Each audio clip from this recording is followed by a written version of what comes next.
Y pues hace 48 años que comencé a predicar la palabra de Dios. En todo este tiempo solamente 2 veces he escuchado el mensaje que les voy a compartir, que se llama el infierno.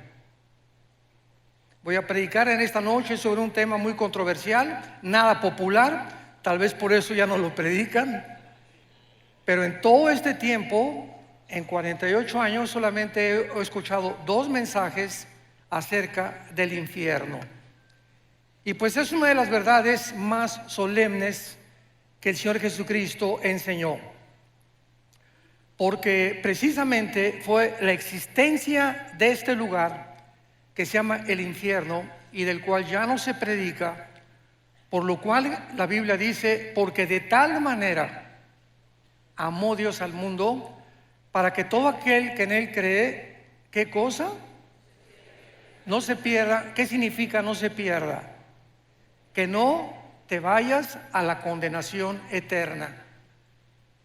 El lugar del infierno es tan terrible que en su amor Dios prefirió que su Hijo pagara por tus pecados y por mis pecados en esa cruz, para que tú y yo no nos condenáramos en la corta vida que Dios nos ha dado en este lugar que se llama el infierno. El Señor Jesús habló del infierno mucho más veces que el mismo cielo. Veamos algunos pasajes, por ejemplo, Mateo capítulo 10, versículo 28. Dice Jesucristo: y no teman a los que matan el cuerpo, mas el alma no pueden matar. Teman más bien a aquel que puede destruir el alma y el cuerpo en el infierno. Mateo capítulo 13, 40 y 42. De manera que como se arranca la cizaña y se quema en el fuego, así será el fin de este siglo. Enviará el Hijo del Hombre a sus ángeles y recogerán de su reino a todos los que se sirven de tropiezo y a los que hacen iniquidad, y los echarán en el horno de fuego. Allí será el lloro y el crujir de dientes. Ningún ser humano podría saber qué es lo que existe después de la muerte más que Dios.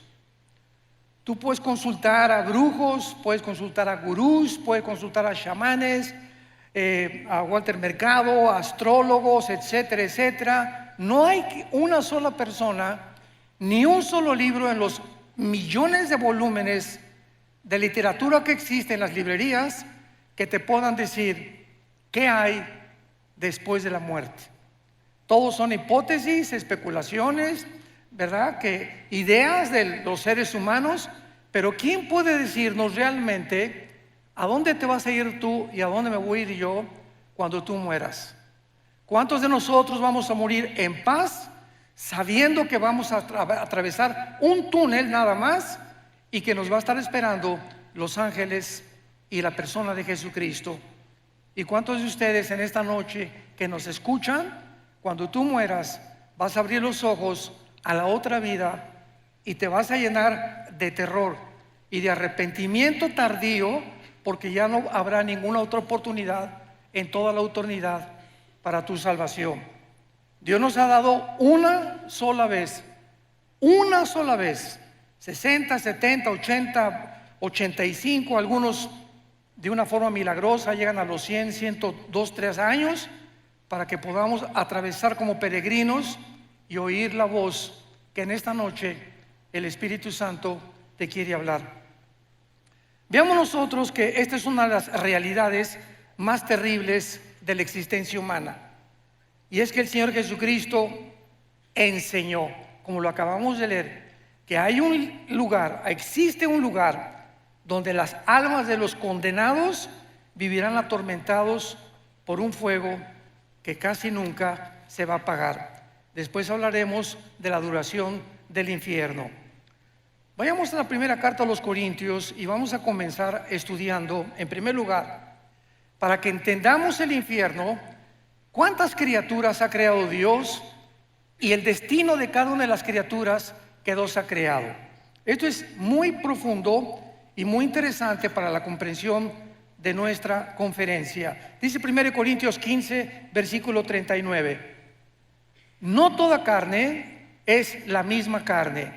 Una carne es la de los hombres, o sea, el cuerpo de nosotros está diseñado con estómago, pulmones, un cerebro, etcétera, etcétera, diseñados no para vivir en la luna ni para vivir en Marte. Dios nos diseñó exclusivamente para este mundo y nos diseñó para que comiéramos los alimentos de la tierra. No Coca-Cola, ¿verdad? No refrescos, nada de Werner Bull, ni Monster, ni todos los productos que venden por todos lados. Nos creó para que comiéramos alimentos verdes, plantas, frutas, vegetales y por lo menos 2 litros de agua diarios. Si tú conoces este funcionamiento de tu cuerpo, Dios te va a conservar, Dios te va a bendecir, pero esta es la forma como Dios nos diseñó para que nosotros pudiéramos sobrevivir. Dice la Biblia, otra carne es la de las bestias. Bueno, los animales, los toros, las vacas, los caballos, las yeguas en el campo, ¿verdad? Tienen una manera de vivir, desayunan, comen, cenan y se mueren. Comen, cenan y se mueren. Comen, respiran y se mueren. Y es una tragedia, dicen los salmos, que muchos seres humanos, sin entender la razón y el propósito por el cual Dios nos creó, viven igual que las vacas, viven igual que los becerros. Te desayunas en la mañana, comes, ya fuiste a la universidad con el propósito de hacer dinero, con el propósito de ser presidente de Costa Rica, con el propósito de tener un fama, publicidad o recibir aplauso, reconocimiento de la gente. Y todas estas cosas que tú buscabas, al final de tu vida descubres que todo es vanidad, que en ninguna de estas cosas vas a encontrar el propósito ni el significado verdadero por el cual Dios te creó. En tercer lugar, hay la carne de las peces. Los peces fueron diseñados para vivir con un sistema branquial especial. ¿En dónde? Debajo del agua. Y los pececitos, ¿verdad? Fueron creados, los ballenas, los tiburones, los delfines, para tener su hábitat. Y en cuarto lugar, las aves. Los cuerpos de las aves fueron diseñados que hasta este momento ningún ser humano puede diseñar ni inventar la forma como vuelan las aves. Hemos tratado de hacerle así con las alas y no hemos fracasado. Entonces tenemos 4 tipos de creación que Dios hizo del sol para abajo. Muy bien, del sol para arriba tenemos un mundo espiritual invisible que no puede ser conocido por el intelecto ni por tus estudios, ni aunque tengas 5 licenciaturas en ciencias políticas o en filosofía y letras, en antropología, en paleontología. No me importa el conocimiento que tú tengas, el ser humano nunca podrá descubrir el mundo espiritual que nos rodea. Y el mundo espiritual tiene también diferentes lugares donde todo lo que Dios creó en el mundo invisible, oculto a nuestros ojos, tienen un destino, como lo vamos a ver. En primer lugar, hay un infierno. El infierno es un lugar donde las almas o tu alma, Dios quiera que no en esta noche, que si tú mueres y sales por esa puerta sin arrepentirte de tus pecados, sin saber que es la última oportunidad que tal vez Dios te ha dado en esta noche para recibir a Jesucristo, si tú mueres un accidente de tráfico, un cáncer inesperado, una embolia cerebral, una bala perdida, nadie sabe exactamente el momento en que vamos a morir. Pues si tú mueres sin Cristo, hay un lugar que está en el centro de la tierra. El centro de la tierra, lo vamos a ver a continuación, está todavía el infierno. Y en este lugar no van los demonios, no van los ángeles caídos, no va ninguna otra criatura más que los espíritus de los seres humanos.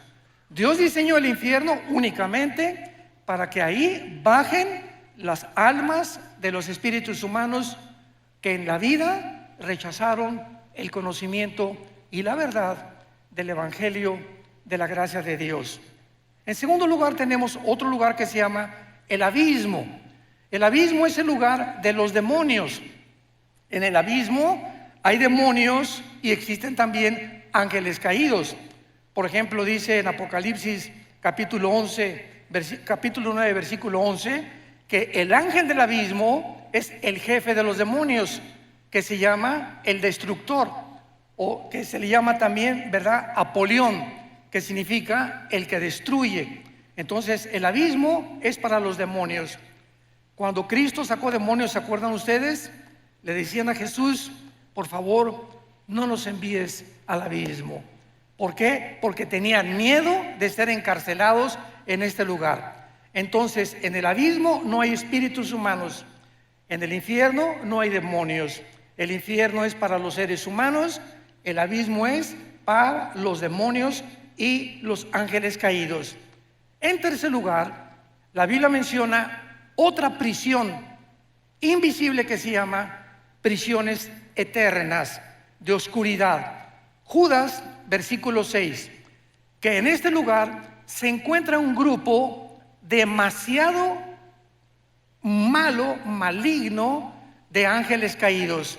Una vez que los ángeles rechazaron a Dios, hubo otro tiempo en Génesis capítulo 6 que se mezclaron con las mujeres humanas y produjeron gigantes de casi 4 o 5 metros de altura, con 12 dedos en las manos, 12 dedos en los pies, y esta raza de gigantes se llamaron los Nefilim, que significa los caídos, porque se refiere a los ángeles que realmente eran los hijos de Dios, que bajaron a mezclarse y a corromper la genética humana para impedir que naciera el Mesías.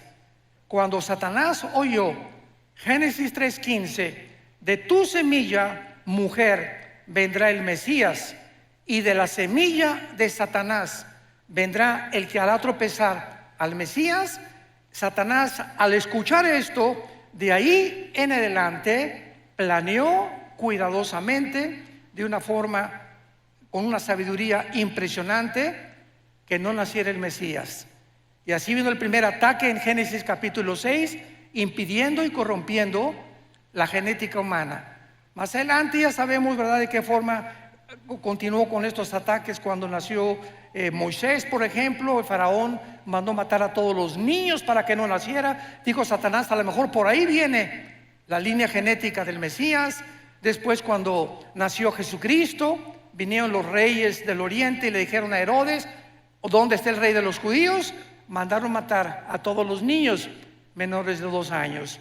Y así encontramos en la Biblia el ataque satánico para impedir que naciera el Mesías.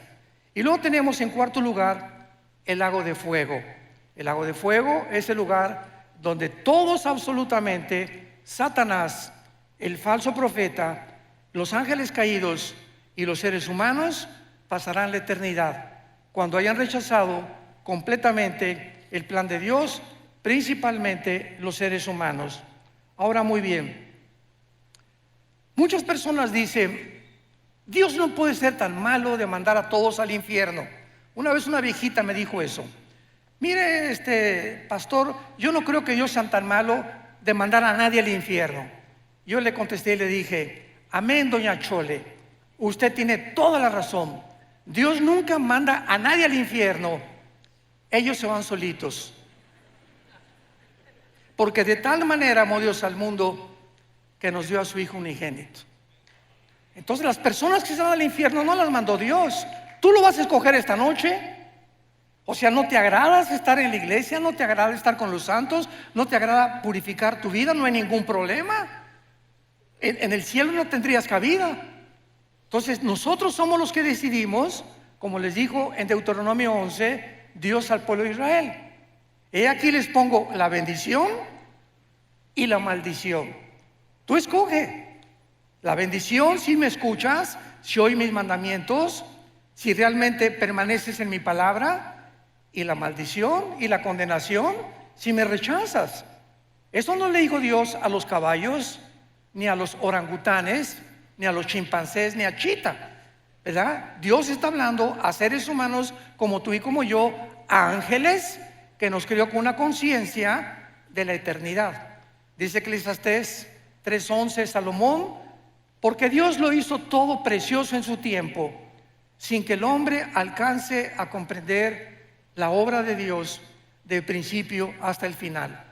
Entonces es importante que esta mente que Dios nos ha dado, donde hay inteligencia, conocimiento, percepción de la realidad y la conciencia del mundo espiritual, que el Espíritu Santo al entrar a nuestra vida nos despierta para que podamos entender que no somos animales, que tú eres un ser responsable moralmente y que tus decisiones que tú hagas van a tener consecuencias para bien o para mal. Una vez llegó una muchacha a pedirnos consejería a mi esposa y a mí y nos dijo: tengo 16 años y voy a ser mamá. Tengo un bebé en mi vientre, ¿qué me aconsejan ustedes? Porque ya le he pedido perdón a Dios y mi esposa y yo le contestamos: mira, Panchita, claro que Dios te ha perdonado, porque la sangre de Cristo nos limpia de todo pecado. Pero hay una cosa que tienes que saber: tú no puedes evitar las consecuencias del pecado. Entonces la cosecha la vas a tener que recoger. Pero ahora que te has pedido perdón a Dios, Él te va a acompañar y te va a fortalecer para que esa criatura que nazca nunca la vayas a abortar, ni lo pienses en tu corazón. Ten esa criatura, porque Dios te va a ayudar y va a hacer de esa criatura algo que va a honrar su nombre y le va a traer gloria algún día también a su nombre. Entonces, esto es importante que sepamos. Dios nos perdona, pero la cosecha de nuestros pecados la tenemos que recoger. La Biblia nos revela los atributos de Dios. ¿Qué quiero decir con esto? Los atributos de Dios son las cualidades esenciales del ser, de la divinidad, y se dividen en dos: los naturales y los morales. Los naturales son omnipotente, omnisciente, todopoderoso. Hay personas que dicen: bueno, es que Dios es el mismo ayer y por lo siempre. Correcto, en sus atributos naturales, pero no en la forma como Él actúa. Por ejemplo, Dios abrió el Mar Rojo, no lo ha vuelto a abrir jamás en la historia. Dios detuvo el sol en los tiempos de Josué, no lo ha vuelto a hacer tampoco. Entonces hay muchas cosas que Dios se ha limitado a hacer en sus atributos naturales, pero los atributos morales son el amor, la santidad, la justicia y la fidelidad. Dice Romanos 11:22: mirad el amor y la severidad de Dios. Dios no es un Dios, un monstruo que simplemente no puede castigar, porque si Dios permitiera que hubiera anarquía en los seres humanos que Él creó y tú hicieras lo que a ti te da la gana, desde que eres pequeño vas a crecer con un espíritu completamente en rebelión a la autoridad. Desde que nacemos, los niños, y la mamá, y poco a poco vamos educando al niño para que el niño no se desboque, para que no haga lo que quiera, para que cuando aparezca pirinol en el suelo y como berrinche, mi juguetito, te levantas y pau, pau, pau de vez en cuando necesitan, porque el niño tiene que crecer con autoridad y con amor también. Entonces, el mismo amor que yo abrazo a mi nieto y lo beso, el mismo amor se lo demuestro cuando sus papás le hacen pau, pau, pau. Entonces, el amor y la disciplina forman el carácter. Un muchacho que crece sin educación, en rebelión a sus padres, en rebelión a la policía, en rebelión a la autoridad, va a acabar en una cárcel, tarde o temprano. Van a acabar o como en cárceles o en grupos terroristas, ¿verdad? O en cárteles de las drogas, simplemente porque en su desarrollo no tuvieron la formación de su carácter. Vivieron siempre haciendo lo que les da la gana. ¿Y sabes algo? No podemos vivir así. Entonces, los que han vivido de esta manera y han muerto en su vida, van a tener que pagar en la otra vida sus consecuencias. Ahora bien, veamos en tercer lugar algo también que es muy importante, que es lo siguiente. Muchas personas dicen que el infierno se encuentra en esta vida, o que acaba en la tumba, ya se acabó todo. Sin embargo, La única persona que tiene la autoridad para hablarnos acerca de la otra vida se llama Jesucristo. Cuando Él bajó del mundo y nos dijo: yo soy la resurrección de la vida, y Él resucita de los muertos a los 3 días, Cristo es crucificado, es muerto, enterrado y resucitado a los 3 días. ¿Qué mensaje nos está dando Jesús? Ustedes también van a volver a vivir. Sígueme, yo soy el camino, yo soy la verdad y yo soy la vida. Yo soy el pan que descendió del cielo y he venido al mundo para en esa cruz mostrarte quién es Dios. ¿Quieres saber quién es Dios? Ve la cruz. En la cruz Dios manifiesta quién es Él. En el momento en que Jesús muere con sus espinas y sus clavos en las manos y en los pies, Dios nos está diciendo quién es Él. ¿Quién es Dios? Aquel que paga por ti y por mí en una cruz. Y con ese amor eterno e infinito te demuestra a Dios que vale la pena vivir para Él. Porque si alguien dice: bueno, ¿yo qué culpa tengo que Adán y Eva hayan pecado? Muy bien, dice el libro de Romanos, que es la constitución de los cristianos: tú no tienes ninguna culpa de que Adán y Eva hayan pecado y que hayamos heredado todos genéticamente y espiritualmente el pecado. Muy bien, te lo acepto, dice Dios. Sin embargo, en la cruz yo pagué por esos pecados. Entonces ahora ya no tienes ninguna justificación. ¿Ok? No eres culpable, pero sí eres culpable de rechazar el perdón. Y eso por lo que muchas personas van a ser condenadas. Entonces, tenemos que entender los atributos de Dios. Vayamos a Lucas 16. Ojalá que todos hayan traído su Biblia. Los que no trajeron Biblia, júntense, siéntense con un cristiano.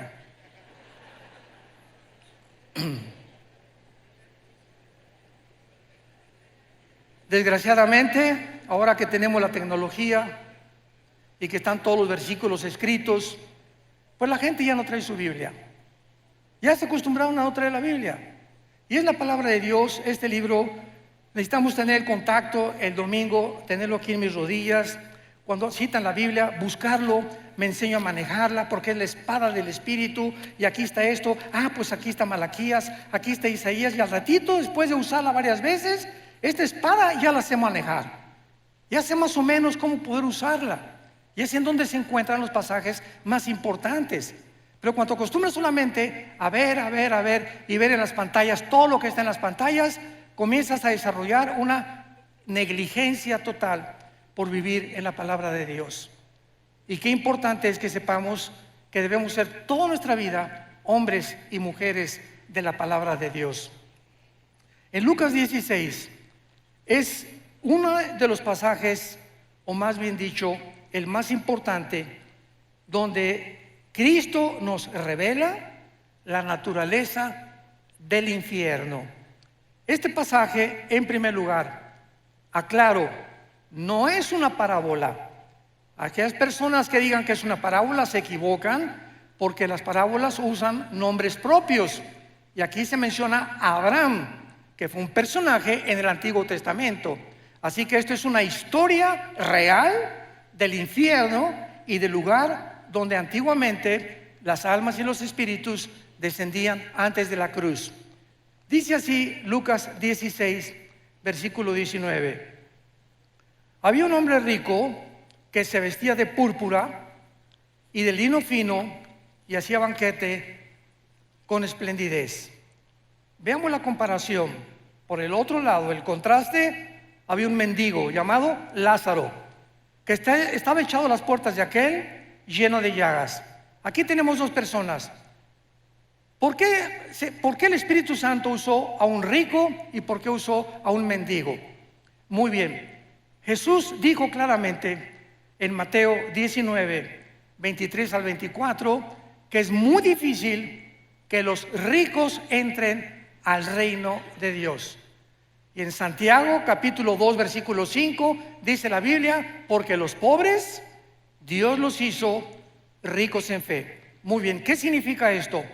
No significa que el que tú tengas dinero te va a condenar. Significa que regular y generalmente las personas que alcanzan muchas riquezas, llega un momento en que no sienten la necesidad de Dios. Tengo todo, tengo mi carro, mi casa, ¿verdad? Alma mía, descansa, muchos bienes he guardado. ¿Para qué me preocupo? Voy al domingo y escucho un mensaje, escucho una aplicación del Evangelio, pues sí, ¿verdad?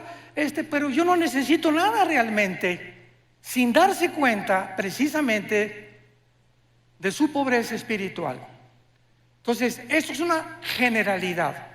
Ahora, los pobres pues no tienen nada, la vaquita, el caballito, los borreguitos, los chivos, y tú le hablas a un Cristo. Yo comencé 3 años de mi vida cristiana como misionero en la sierra de Oaxaca y Guerrero, en México. 3 años durmiendo en pisos de adobe, me tapaba con periódicos, mi cojín era un ladrillo envuelto en periódicos, y a cada pueblito que iba predicándoles el Evangelio durante esos 3 años, el 80-90% de los indígenas se convertían a Jesucristo. Lo aceptaban con tanta facilidad. Les predicamos un evangelio tan sencillo y abrían su corazón: sí, Jesús, entra a mi vida. Cuando tú das este mensaje a gente disque intelectual o preparada o con dinero, no toman el mensaje con la misma pasión que lo hacen los pobres. Sin embargo, repito, son generalidades, y por eso el contraste entre un rico y un mendigo. Ahora dice la Biblia, versículo 22, que murió el mendigo y fue llevado por los ángeles al seno de Abraham. Subráyalo en tu Biblia. ¿Ya ves por no traerla? Allá no se puede subrayar, Fue llevado al seno de Abraham. Esto es importante porque aquí Jesucristo nos va a revelar el lugar donde bajaban los espíritus antes de la cruz. Fue llevado al seno de Abraham y murió también el rico y fue sepultado. Y en el Hades alzó sus ojos estando en tormentos y vio de lejos a Abraham y a Lázaro en su seno. Me detengo aquí. Desde Adán hasta la cruz del Calvario, ningún ser humano, ni los profetas, ni Malaquías, ni Habacuc, ni Sofonías, ni nadie sabía a dónde iban los muertos, los buenos y los malos, antes de la cruz, más que descendían todos al centro de la tierra. Era el único conocimiento que había, porque la revelación bíblica es progresiva. Dios va revelando conforme va pasando el tiempo, nos dando más luz y más luz. Cristo viene y nos abre las cortinas completamente. Llegan los apóstoles bautizados por el Espíritu Santo y se les da otra revelación. El apóstol Juan es arrebatado al cielo y escribe el Apocalipsis. Y así Dios va revelándonos los misterios de su reino y de la vida espiritual. Entonces todos sabían que descendían al centro de la tierra.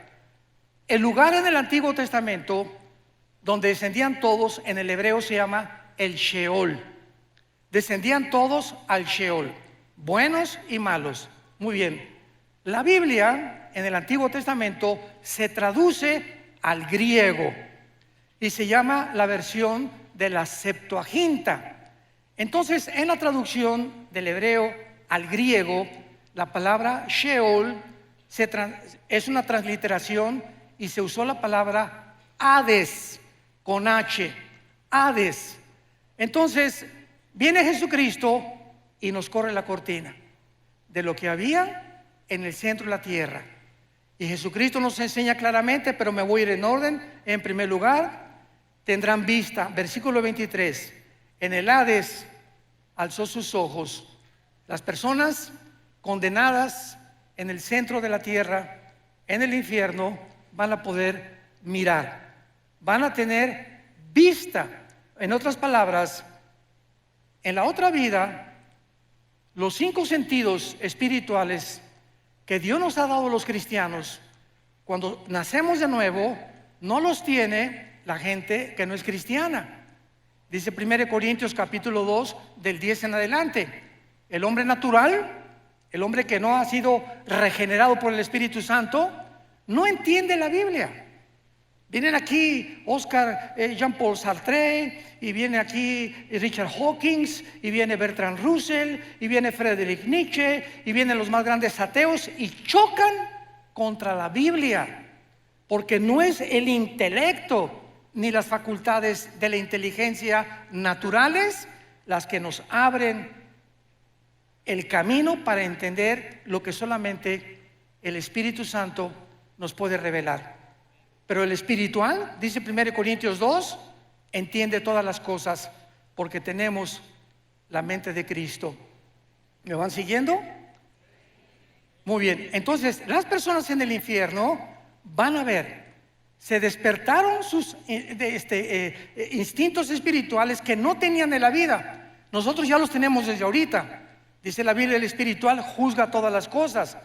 El cristiano tiene un discernimiento, y yo puedo estar con mi esposa en una cena y estar con ciertas familias, y me dice mi esposa: mira, esa persona que se acercó, algo mi parabólica me dice, ¿verdad? No hagas negocio con él, o no tengas mucha amistad con él. Algo me dice en su espíritu, en su mirada, que no es de Dios.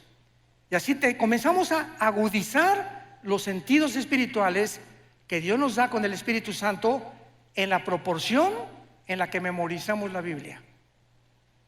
¿Sí me escuchaste? En la proporción de tu contacto con la Biblia, en la proporción que pases tiempo con la Biblia, y en ese mismo contacto y en ese mismo tiempo desarrollarás tus sentidos espirituales. Ahí en el infierno tendrán vista, pueden ver a Abraham. Número 2, versículo 24. Dando voces, dijo: Padre Abraham, ten misericordia de mí. En el infierno, las ondas del sonido, en ese mundo espiritual, en el centro de la tierra, se podrán transmitir. Ahorita me escuchan porque, ¿verdad?, las ondas del sonido se graban, etcétera, etcétera. El sonido viaja en ondas por todos lados de la atmósfera hacia abajo. Dentro del infierno podrán transmitirse también la voz. Y esto es increíble, ¿verdad? Pero serán voces de lamento, de angustia y de desesperación. En quinto lugar, dice la Biblia: Padre Abraham, ten misericordia de mí. Pregunta: ¿cómo puede una persona en el infierno haber visto a Abraham? ¿Que en ese tiempo había cámaras Polaroid o películas? ¿Cómo podían reconocer que era Moisés o que era Elías? Bueno, porque la Biblia dice que hay una capacidad que se llama intuición espiritual. Cuando vayamos al cielo nosotros vamos a saber: mira, ahí está Adán. Oye, pero si no, ¿cómo sabes que es Adán? Porque en el espíritu yo sé que es Adán. En el espíritu lo sé. Ese es Moisés, ese va a ser Elías. Ahí está mi mamá, ahí está mi papá en la tierra. Nos vamos a reconocer como seres humanos. Mira, ese era mi pastor, esa era la persona que me dio a Cristo. Vamos a mantener la conciencia. Esto es interesantísimo. No vamos a dejar de ser lo que somos, pero vamos a tener otra personalidad, pero con la conciencia que Dios nos creó desde que naciste de tu mamá y de mi papá. Yo voy a seguir siendo Armando, pero con otro nombre.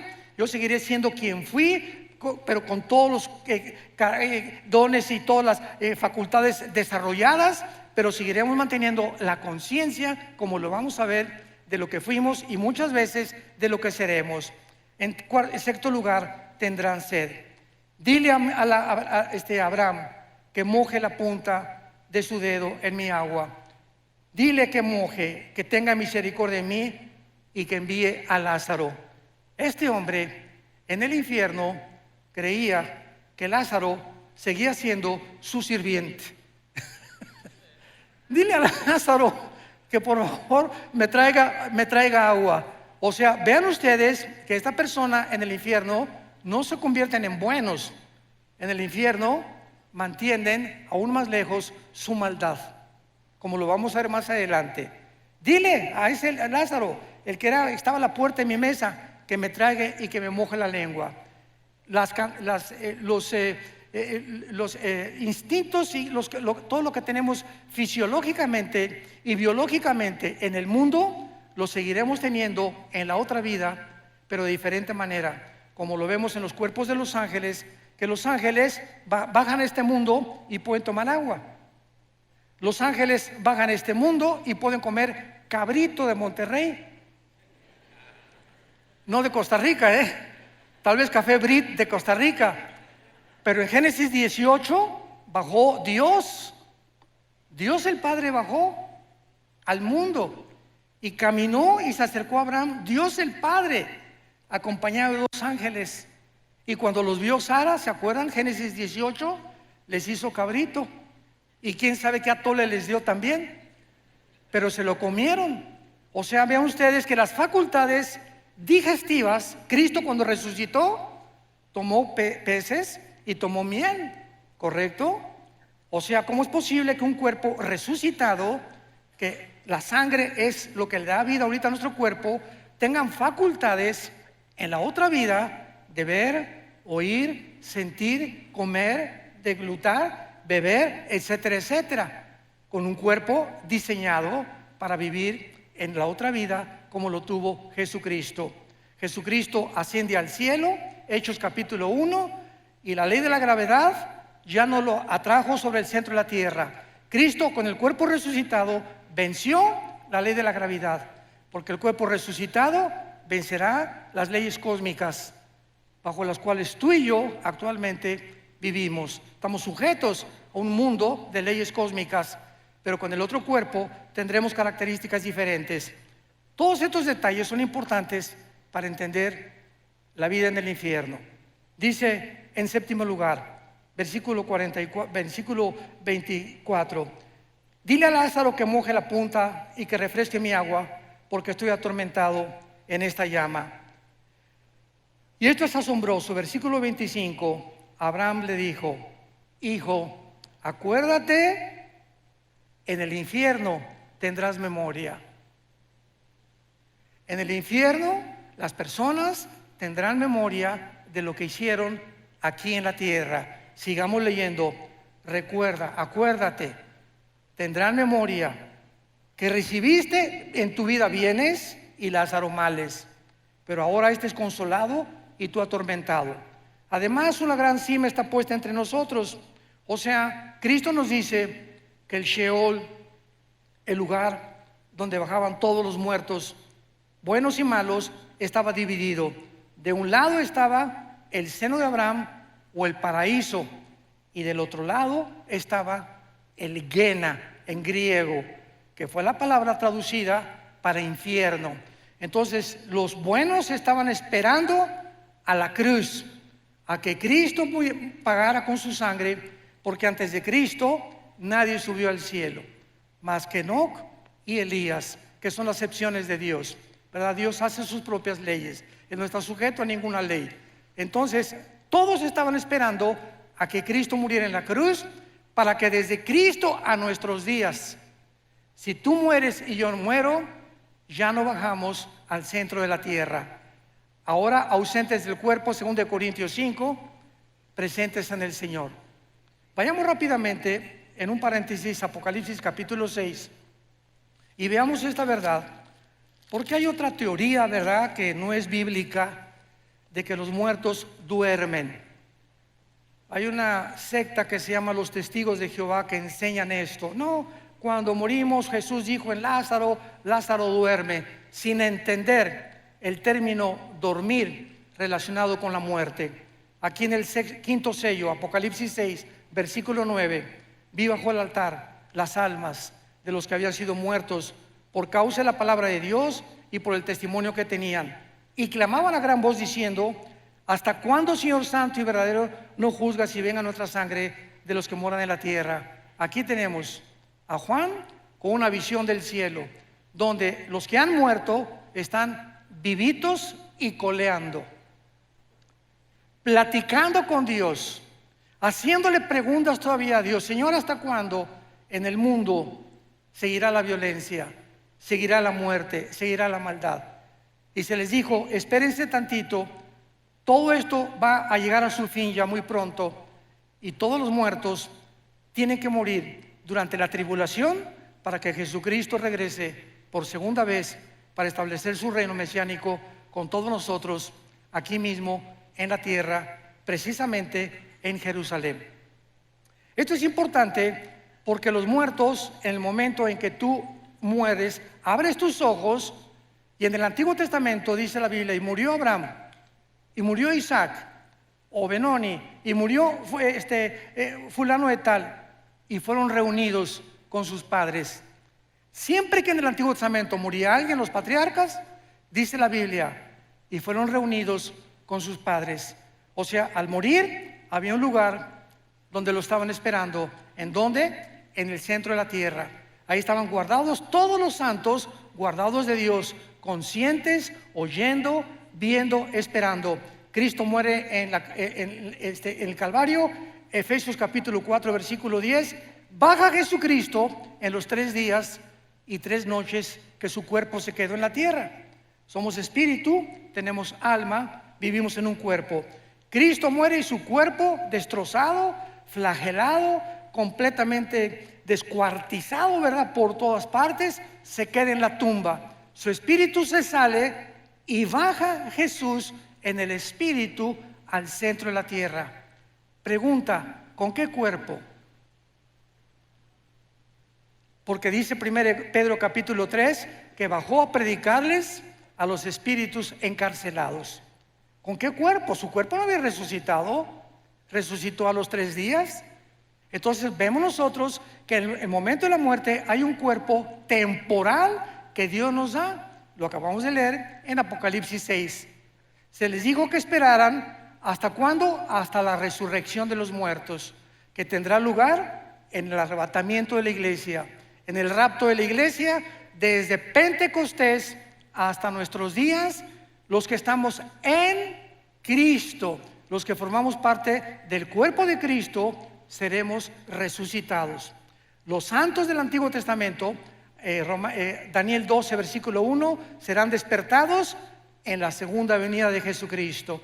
Entonces, en el rapto no se van los santos del Antiguo Testamento, únicamente el rapto es para la dispensación de la iglesia. La dispensación de Israel es completamente diferente a la de nosotros. Esto es importante también, pero regresamos a nuestro pasaje de Lucas y veamos la conclusión, que es realmente lo más profundo de este estudio. Y dice así: Abraham le dijo, acuérdate, versículo 25, que recibiste tus bienes. Lázaro está atormentado. Además hay una cima puesta entre nosotros, de manera que los que quieren pasar para acá a vosotros no pueden ni pasar de allá para acá. Claro que ninguno de los que estaban en el seno de Abraham le hubiera gustado echarse un brinquito, ¿verdad? Para el otro lado. Sin embargo, podían ver desde el otro lado los tormentos en los que estaban muchos espíritus, ahí pasando la eternidad. Versículo 27. Entonces le dijo, te ruego, manda ahí a Escazú a alguien. Ahí está mi papá en Escazú. Ahí está mi padre allá arriba.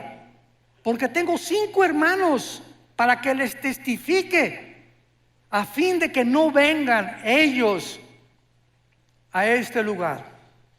¿Qué era la petición de esta persona atormentada en el infierno? Estaba consciente que no quería, aun cuando él estaba pagando, que su familia acabara igual que en él. Ve y díganle a mi esposo, díganle a mi esposa, a mis hijos, que por favor crean el evangelio. Pero no le dijo eso, sino que alguien fuera, mándales un ángel, y en la noche que un ángel le jale los piecitos a mi papá. Soy un ángel, arrepiéntete de tus pecados. O un milagro que suceda para que puedan evitar bajar al infierno.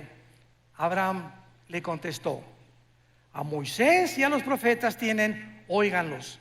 Entonces él dijo otra vez, no, padre Abraham, pero si alguno fuere a ellos de entre los muertos, se arrepentirán. O sea, manda a alguien que realmente les cause un milagro para que se arrepientan y no bajen al infierno. Y Abraham le dijo, si no oyen a Moisés y a los profetas, tampoco se persuadirán, aunque alguno se levante de los muertos. Damas y caballeros, en el Antiguo Testamento Dios abrió el Mar Rojo, hizo milagros con Elías, hizo milagros con Moisés, hizo milagros con Eliseo y no se arrepintieron. Cristo hizo el más grande de todos los milagros. Resucitó a Lázaro entre los muertos, un hombre que tenía 3 días donde ya la sangre se había completamente descompuesto, donde ya no había circulación de oxígeno neurológicamente en el cerebro, un hombre que había dejado de latir su corazón, un hombre que tenía 3 días y que aparte hedía, ya comenzaba a pestar. Y Jesús le dice a esa persona acostada en la tumba, su espíritu de Lázaro subió, no oyó al cielo, tal vez anduvo el espíritu por ahí dando las vueltas, y cuando oyó, Lázaro, ven, levántate, es el espíritu el que da vida. El espíritu de Lázaro volvió a entrar al cuerpo de Lázaro, entró al cuerpo de Lázaro, y el Espíritu Santo restauró completamente la circulación de la sangre, de los ojos, de los oídos, y Lázaro salió de la tumba. ¿Qué más milagro puede haber que eso? Sin embargo, en Juan capítulo 11, el día que Cristo resucita a Lázaro es el día que planean los fariseos matarlo.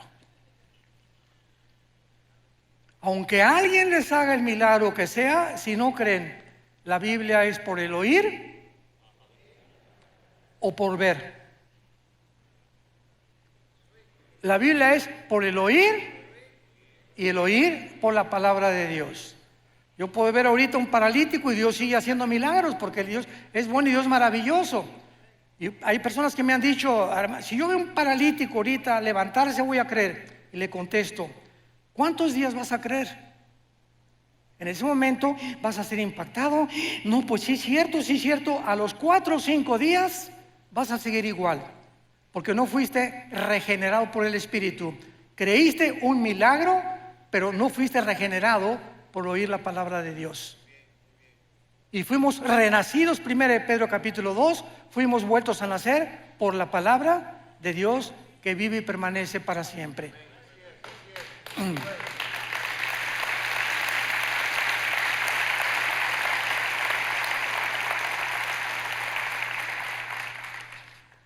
Ningún milagro sobrenatural convencerá a salvar a nadie.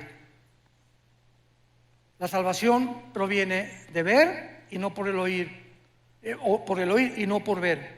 Un milagro puede asombrar, repito, causar sorpresa, admiración por algunos momentos, pero no cambia el corazón humano. El único que cambia el corazón humano es la palabra de Dios. Si alguien pudo haber sido salvado o creído por milagros, fueron los judíos cuando salieron de Egipto, o los fariseos en la resurrección.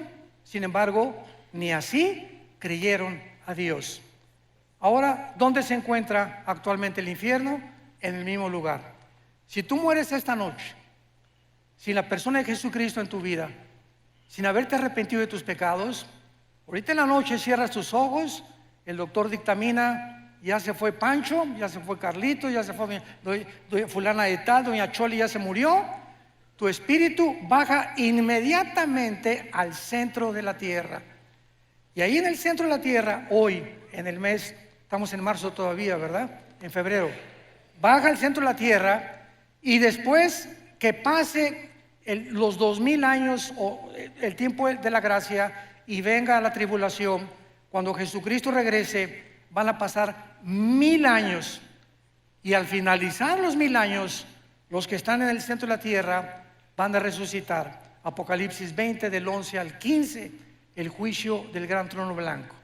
Van a resucitar todos los que están en el infierno, los libros se van a abrir y Dios te va a decir, Carlitos, ven para acá, doña Panchita, venga para acá, doña Chole, venga para acá. Voy a demostrarle a todos los ángeles y a toda la creación que yo no te quiero enviar al infierno.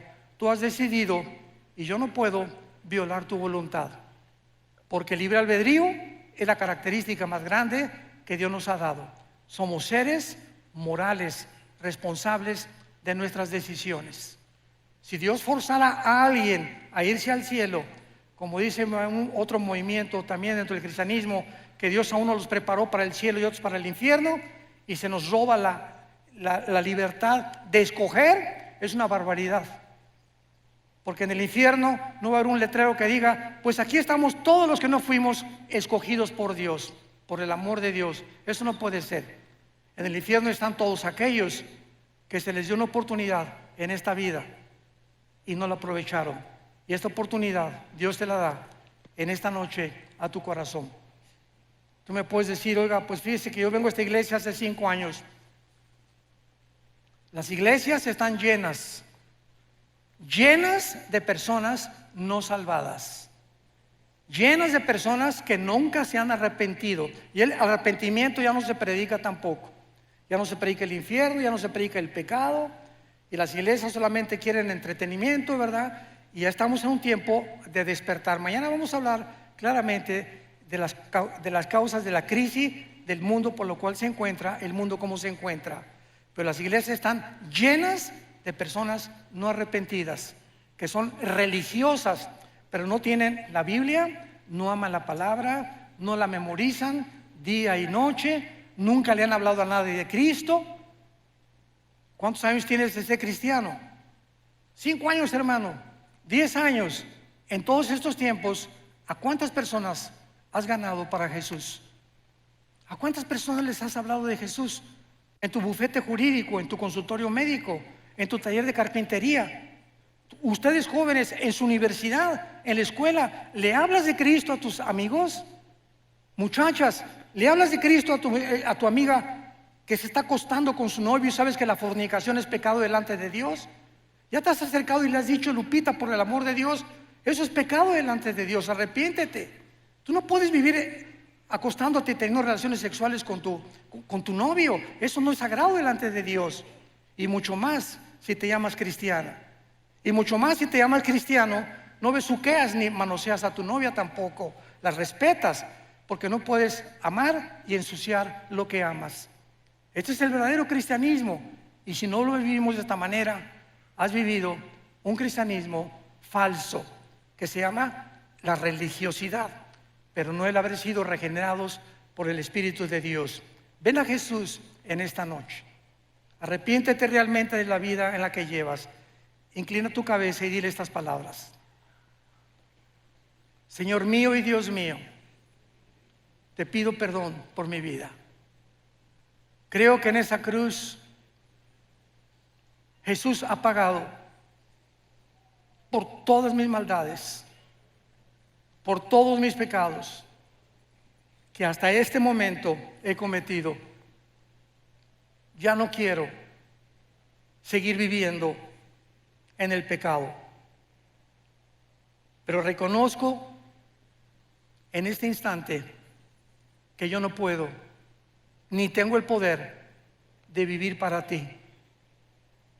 Por eso vengo, Jesús, a abrazar tu cruz, porque sé que con tu vida en mi vida me darás el poder de vivir esa vida que tú quieres que yo viva.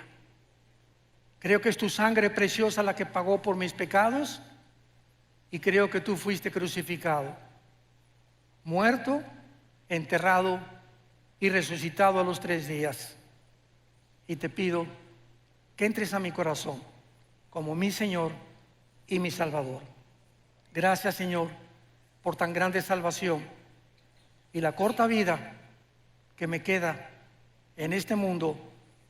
Ahora la quiero vivir para ti y contarle al mundo, comenzando con mi familia, la historia de amor más grande jamás contada. Tu amor por mí en esa cruz. En el nombre de Jesús. Amén.